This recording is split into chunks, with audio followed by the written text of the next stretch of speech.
Los que tienen 20 años para arriba, de aquella moneda de 500 pesetas. Algunos dicen, había monedas de 500 pesetas. Sí, había una cosa que hacías así, que marcabas teléfono, ¿verdad? Con aquella moneda de 500 pesetas, cuando tu padre te daba una moneda de 500 pesetas, saltabas como un cabrito.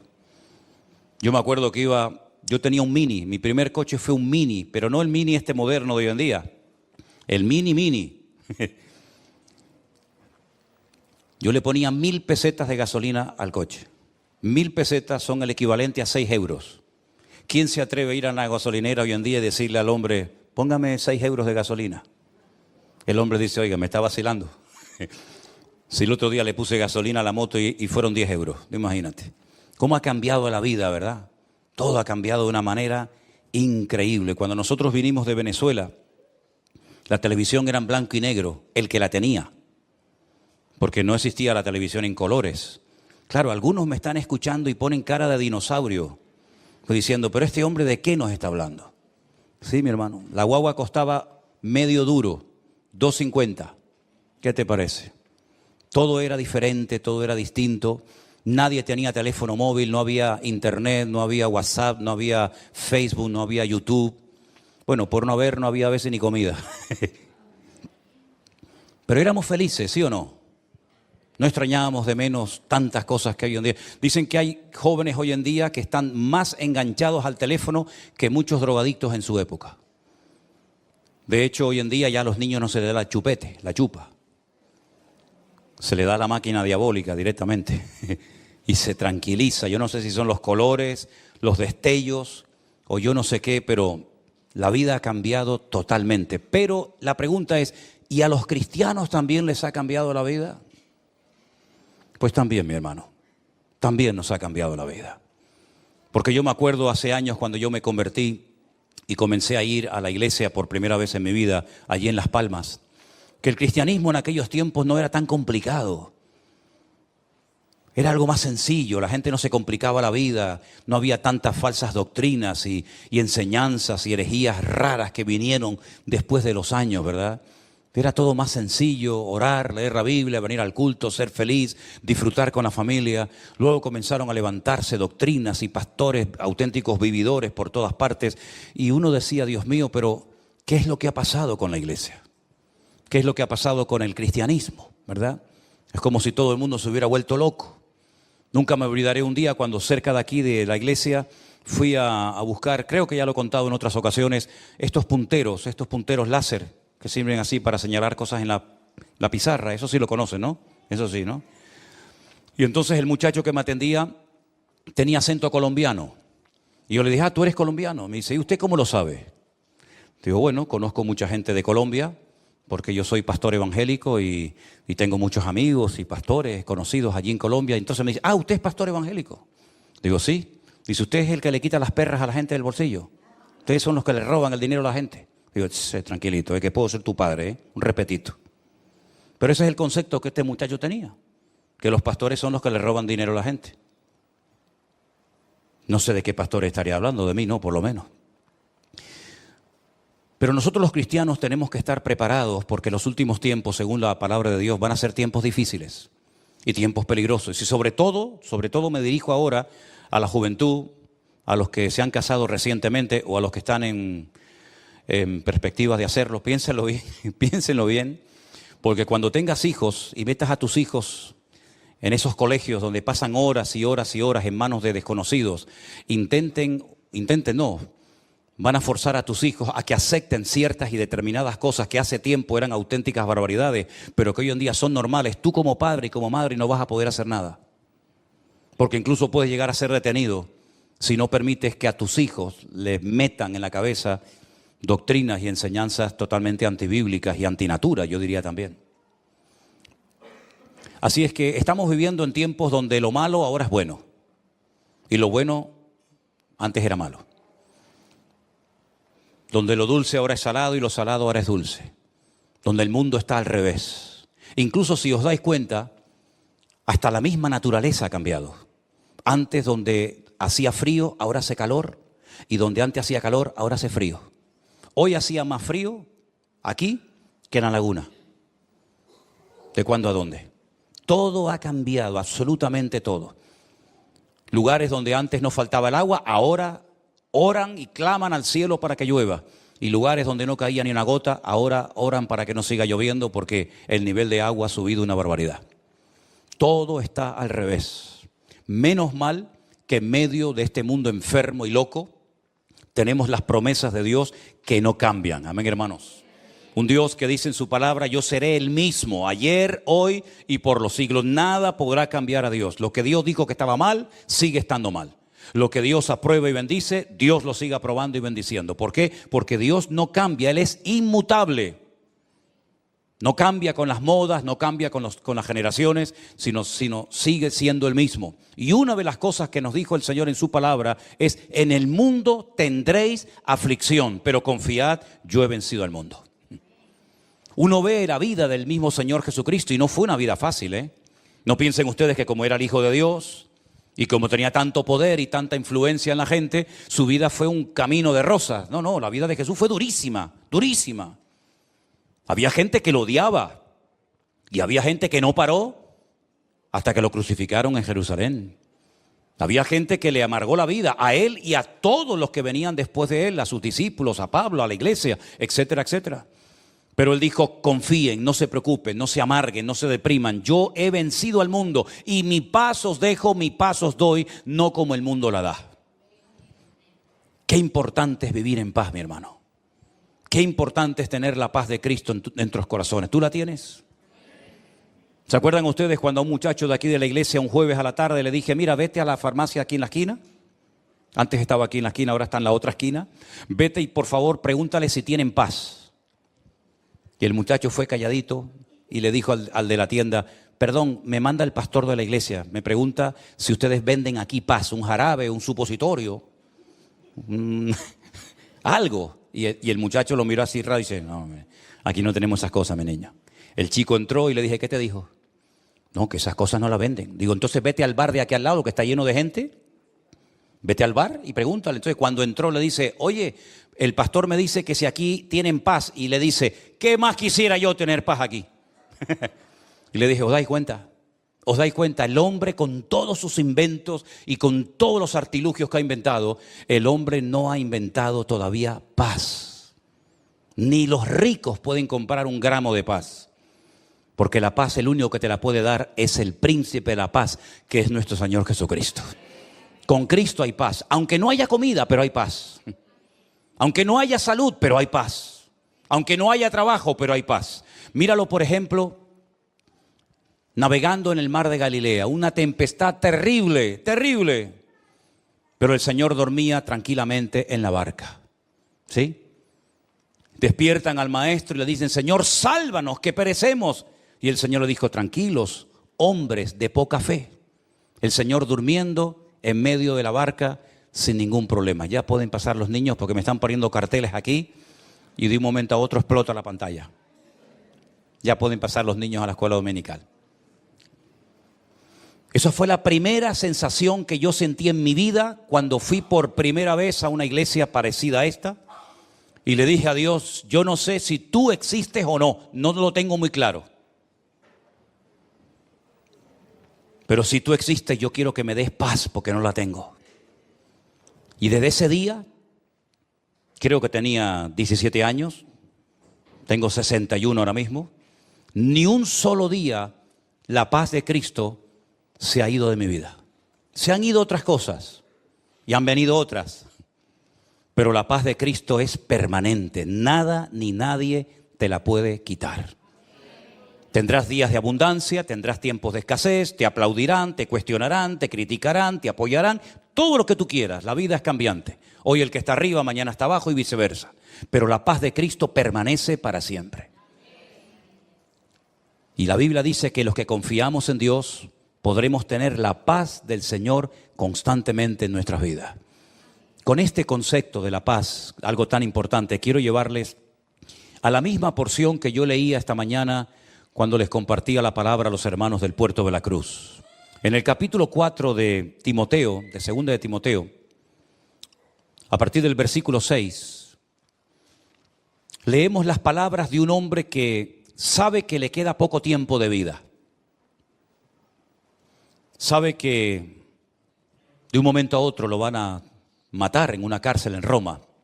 Y él escribe esta carta y se la dirige, se la manda a un joven pastor llamado Timoteo, que está pastoreando una iglesia que él había fundado en la ciudad de Éfeso. Y le dice: yo ya estoy para ser sacrificado. El tiempo de mi partida está cercano. He peleado la buena batalla, he acabado la carrera, he guardado la fe. Fíjate qué cosas tan importantes. He peleado la buena batalla, he acabado la carrera y he guardado la fe. Y el versículo siguiente dice: por lo demás, ya como conclusión, me está guardada la corona de justicia, la cual me dará el Señor, el juez justo, en aquel día, y no solo a mí, sino a todos los que aman su venida. ¿Cuántos dicen amén? Ya se acabaron los viajes, el fundar iglesias, el preparar obreros. El tiempo está cercano y Pablo dice: de un momento a otro acaban conmigo. Un hombre que sufrió una barbaridad por ser cristiano, por ser predicador. Él había sido un perseguidor de los cristianos, ahora lo persiguen a él. Y él sabe perfectamente de que de un momento a otro su vida se acaba. A mí me llama mucho la atención que hay ciertos personajes, bueno, no 2 ni 3, sino unos cuantos, personas de la Biblia que sabían que les quedaba poco tiempo de vida. Incluso hasta llamaban a los hijos y le decían: llámeme a todos los muchachos, llámeme a mis nietos, llámeme a los hijos, porque quiero despedirme de ustedes antes de morir. Y los bendecía, por ejemplo, el caso de Abraham, de Isaac, de Jacob y otros que sabían que iban a morir. Bueno, me llama la atención sobre todo la vida de Isaac, que dice que está a punto de morir, y le dice al hijo: prepárame 2 cabritos que me voy a morir. No, mandarse 2 cabritos uno solo, y se va a morir y se come 2 cabritos. Y los bendice porque sabían que les quedaba poco tiempo de vida. Y ahora el apóstol Pablo dice: me queda poco tiempo, el tiempo de mi partida está cercano, pero quiero dejar constancia de que para mí la vida no ha sido fácil, ha sido una lucha, una batalla tremenda. Y he peleado la batalla y he acabado la carrera, no he tirado la toalla antes de tiempo, sino que me he mantenido firme a pesar de las circunstancias hasta el final. Y una cosa muy importante: y nadie me ha quitado la fe que tenía en el Señor. Amén. Me han quitado trozos de piel de la espalda a latigazos, me han humillado, me han criticado, me han perseguido, me han hecho todo tipo de perrería, pero la fe nadie me la ha podido quitar. Tampoco se la pudieron quitar a los jóvenes que llevaron a Babilonia, ¿se acuerdan?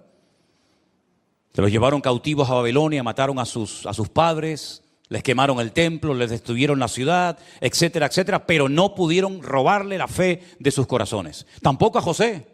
Y mira las perrerías que le hicieron a José, Lo vendieron, aunque realmente en el fondo querían matarlo, lo meten en una cárcel, lo acusan de algo que no había cometido, pero él en todo momento mantiene su fe y su confianza en el Señor. Y yo me pregunto: ¿cómo es posible que esta gente de la Biblia lo pasaran tan mal, José, David, Moisés, Pablo, Pedro, etcétera, y no perdían la fe? Y hoy en día te encuentras a hermanos, a cristianos que pierden la fe tan fácilmente.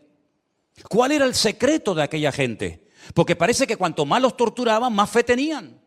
Y parece que cuanto más impedimentos les ponían, más se animaban. Fíjense, por ejemplo, ustedes cuando los discípulos Pedro y Juan los llevan, los castigan, les dan con látigos una paliza terrible, les prohíben hablar del Señor Jesucristo en las calles de Jerusalén, se van, reúnen a los hermanos, reúnen a la iglesia y dicen algo así como: Señor, danos de nuevo en tu palabra para que se siga predicando tu palabra y podamos seguir orando por los enfermos y ver prodigios y maravillas. Danos de nuevo. Y dice que el lugar donde estaban tembló y siguieron, y no había forma de parar a aquella gente.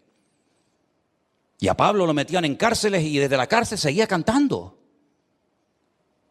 Y tú dices: Dios mío, pero ¿qué tenía aquella generación? ¿Qué tenían aquellos cristianos que a lo mejor no tenemos nosotros? Porque yo veo gente que se va del Señor por una tontería. Porque a lo mejor un día el pastor no lo saludó. O porque un día escuchó una predicación y se sintió: me está hablando a mí. Se sintió aludido, ofendido y cogió, no vino más. Y yo digo: Dios mío, aquellas mujeres que llevaban a sus hijos en sus entrañas y a otros de pecho y salían a la arena del circo romano y eran despedazadas por fieras y los quemaban. Y Nerón, que se le ocurrió la genial idea de prenderle fuego mientras crucificaba a los cristianos para poder ver cómo las fieras se comían a los cristianos, y dice que morían cantando, saltando y riendo. Yo digo, Dios mío, pero ¿dónde está la fe nuestra hoy en día? Porque esta gente pagó un precio terrible. ¿Nosotros qué precio estamos pagando? ¿Qué precio estamos pagando nosotros, cristianos occidentales, cristianos de Europa, por el hecho de ser cristianos, si nadie se mete con nosotros? Mira la iglesia ahora mismo, la puerta está abierta. Aquí no va a venir nadie, que yo sepa, a llevarnos presos, a llevarnos a un campo de concentración, a obligarnos a renegar de Cristo. Nadie se mete con nosotros. No es un delito ser cristiano, puedes venir con la Biblia en la mano o no. Puedes pararte en una calle y decir, oye, que Dios le bendiga, te pueden llamar loco, pero meterte en la cárcel por eso, pues no. Y sin embargo, a pesar de que lo tenemos todo, si nuestros antepasados levantaran la cabeza dirían, pero ¿de qué se quejan ustedes? Si tienen todo, hasta se quejan de lo que tienen. Y a veces tenemos una fe tan endeble, una fe tan emocional, una fe con tan pocas raíces. Me llama la atención que Pablo no solamente le dice a Timoteo que él ha terminado la carrera, ya ha peleado la buena batalla, ya ha mantenido la fe, sino que también hay un momento en el que a Timoteo le dice, y la fe que tú tienes ahora, primeramente habitó en tu abuela Loida, y después tu abuela se la transmitió a tu madre, a Eunice, y tu madre te la transmitió a ti. Hoy en día hay un empeño, y no es malo, pero se queda corto. Queremos darle a los hijos lo mejor, la mejor carrera, el mejor coche, la mejor ropa, las mejores cosas, el mejor estudio. Está bien, yo no tengo nada en contra de eso. Pero ¿y la fe? ¿Se la estás transmitiendo? Porque en la Biblia los padres le transmitían a los hijos el conocimiento de la Escritura. Y las madres la fe a sus hijos.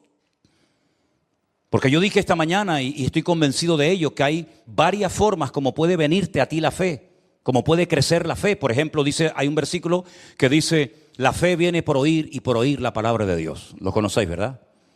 Ese término, ese verbo, es un término, digamos, polivalente, se puede traducir por oír o por obedecer, que a mí me gusta más. La fe viene por obedecer y por obedecer la palabra de Dios. Es una forma como viene la fe.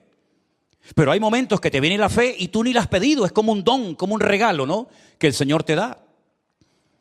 También la fe es como un fruto. Gálatas capítulo 5 dice, el fruto del Espíritu es amor, gozo, paz, paciencia, benignidad, fe, templanza, mansedumbre. Menciona la fe como parte del fruto, es decir, según tú vas avanzando y tú vas creciendo y tú vas madurando, la fe también va creciendo en tu vida. Pero también hay otro tipo, otra forma como te puede venir la fe, que a mí me gusta mucho esto, y es por imitación, por imitar la fe de otro. Por ejemplo, la carta a los Hebreos, cuyo autor no sabemos, dice, imitad la fe, ¿de quién? De vuestros pastores. Ese versículo está en tu Biblia y en la mía también. Imitad la fe de vuestros pastores. Yo quiero tener la fe de este hombre. ¿Cómo reacciona este hombre, esta persona, cuando tiene problemas, cuando tiene luchas, cuando tiene críticas? ¿Cómo reacciona? ¿Cómo se comporta su fe? ¿Qué tipo de fe tiene esta persona? Y dice la Biblia, imítalo. Es como los niños pequeños. Ahora, por ejemplo, estaba mi nieto Adriel por ahí, ¿y qué hacía? Tocaba las palmas. Él no nació tocando las palmas, lo ha visto y entonces copia lo que ve. Y estaba haciendo así, levantaba las manos, no sé a quién, pero las levantaba. ¿Por qué? Porque ve a los demás que levantan las manos. Hacen las cosas por imitación. Pero es que en el mundo espiritual hay cosas positivas que pueden venir a tu vida por imitar. Por ejemplo, cuando yo escuchaba al pastor con el que yo me convertí a predicar, yo decía, yo quiero ser como él. Después prediqué mejor que él, Pero yo quería imitarlo. Y al principio me decían, oye, oímos a Manolo y oímos a este y los dos son iguales, predican igual. Hasta hubo una época que me quería vestir hasta como él. Fíjate tú lo bobo que era. Hasta que uno ya desarrolla su estilo y todo eso, ¿no? Pero era por imitación. Y yo aprendí a orar oyendo a la gente en la iglesia orar, porque me daba mucha vergüenza orar en la iglesia. De hecho, yo decía, no, a mí no me llamen, porque me daba mucha vergüenza. Y aprendí a cantar oyendo a los demás cantar, y aprendí a tocar la guitarra viendo cómo ponía el otro el dedo, y yo intentaba ponerlo. Y yo aprendí muchas cosas por imitación, hasta que después ya, lógicamente, uno crece y madura en la vida, ¿verdad? Entonces, si te falta fe, mira a tu alrededor quién es la persona que te puede dar un ejemplo de fe, imítalo a él. Si no sabes cómo orar, escucha cómo oran los demás y tú más o menos también puedes aprender. Si te gusta predicar la palabra y no sabes cómo se hace, escucha a los que predican la palabra y mira cómo empiezan, cómo terminan, cómo se van de un tema a otro, cómo buscan la lectura. Es decir, hay cosas que vienen por copiar, por imitar, y ya después no te preocupes, ya después tú tendrás tu propio estilo y tu forma. Entonces la Biblia nos enseña que la fe de Timoteo la tuvo su abuela y se la transmitió a su madre y después su madre se la transmitió a él. Porque esa era la obligación de las madres, no de los padres. Las madres transmitían la fe a sus hijos y los padres el conocimiento. Ahora bien, ¿qué conocimiento le va a transmitir un padre del Señor a su hijo si el padre no estudia ni lee la palabra? Pues le hablará de fútbol, le hablará del Tenerife, le hablará de pesca, le hablará de lo que quieras, pero de la Biblia no puede. Pero bíblicamente el padre transmitía el conocimiento bíblico a sus hijos. Fíjate qué responsabilidad. Y una madre que está todo el día quejándose, todo el día depresiva, todo el día amargada, todo el día gritando, todo el día echándole la bronca al marido, a este y al otro, ¿qué fe le va a transmitir a sus hijos? Ninguna. Pero que tus hijos, ahora que son pequeños y están bajo tu techo, que puedan ver cómo mamá oraba y cómo papá leía la palabra. Y entonces entre los dos se complementaban para producir, permítame el término, un hijo maduro, firme y estable en las cosas del Señor. ¿Te das cuenta? Entonces Pablo felicita a Timoteo por la fe que tenía, pero después la fe tú tienes que desarrollarla y tienes que cultivarla, porque en la Biblia no todo el mundo tenía la misma fe, como tampoco en esta iglesia. En esta iglesia no todos tenemos el mismo nivel de fe. La Biblia dice que había seguidores de Cristo que tenían poca fe. Por ejemplo, te acabo de poner un ejemplo, cuando Jesús calma la tempestad en el mar de Galilea y todo vuelve a la calma. Les dice el Señor a sus discípulos, ¿por qué dudasteis, hombres de poca fe? Y aquel centurión que vino a pedirle ayuda, misericordia al Señor por un criado que tenía enfermo, el Señor le dijo, en todo Israel no encontraba a nadie que tenga tanta fe como este hombre. Es decir, hay muchos niveles de fe en la Biblia. Dice la Biblia que la fe de Timoteo, lo dice textualmente el texto, dice que era una fe auténtica, genuina. Una fe no fingida, dice la versión Reina Valera del 60. Es decir, hay muchos tipos de fe. Hay una fe natural. ¿La fe natural qué es? Pues chico, la fe que tienes cuando te montas en el ascensor con la fe de que no se va a caer. La abuela, una abuela que yo tuve, la madre de mi padre, un día se cayó de una altura muy grande porque abrió la puerta del ascensor y la inercia la llevó y el ascensor no había llegado y se cayó y no se mató de milagro. Y los que nos montamos en avión, ¿usted conoce al piloto cuando va a viajar? ¿Usted sabe si está casado o soltero? Usted va a la cabina y dice, perdón, una preguntita. ¿Usted es cristiano o es ateo? ¿Me puede enseñar el carnet, por favor? ¿Me puede enseñar su título? ¿Usted se monta en el avión con la fe natural de que el avión no se va a caer? ¿O usted se montaría en un avión sabiendo que se va a caer?